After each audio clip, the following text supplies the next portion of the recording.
நமது துதியின் கோட்டை சபையின் மூலமாக செயல்படும் மிஷனரி ஊழியங்கள் கர்த்தருடைய பெரிதான கிருபையினால் சிறந்த முறையில் நடந்து வருகிறது.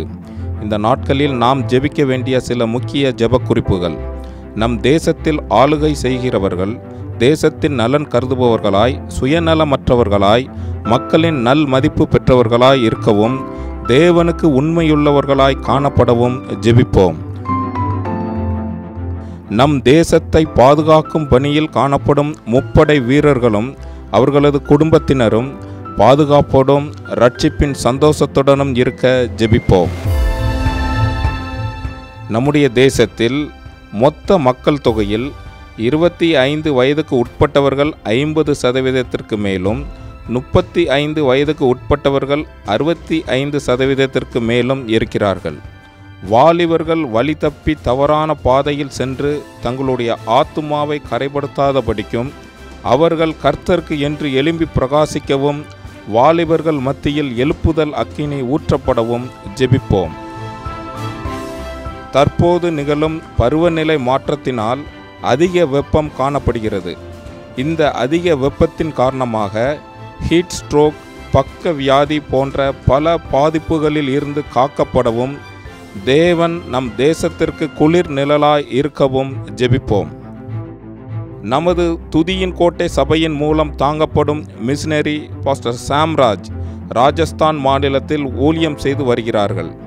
அவர்கள் நடத்தும் ஹார்வெஸ்டர் பைபிள் காலேஜ் என்னும் வேதாகம கல்லூரியின் 10வது பட்டமளிப்பு விழா 14 ஏப்ரல் 2024 அன்று மிகவும் ஆசீர்வாதமாக நடைபெற்றது.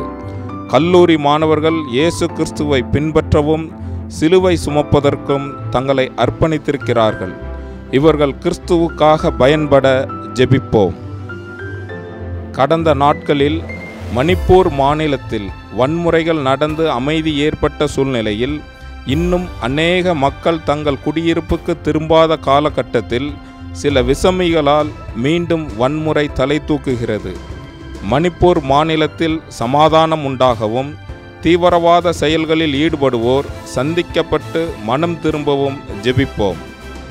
ஒரு சில தினங்களுக்கு முன்பு சத்தீஸ்கர் மாநிலத்தில் ஒரு குறிப்பிட்ட தீவிரவாத இயக்கத்தை சார்ந்த சுமார் 50 குண்டர்கள் 3 ஊழியக்காரர்களையும் மற்றும் அந்த சபையின் விசுவாசிகளையும் மிகவும் கடுமையாக தாக்கி 20 இருசக்கர வாகனங்களை திருடிச் சென்றனர்.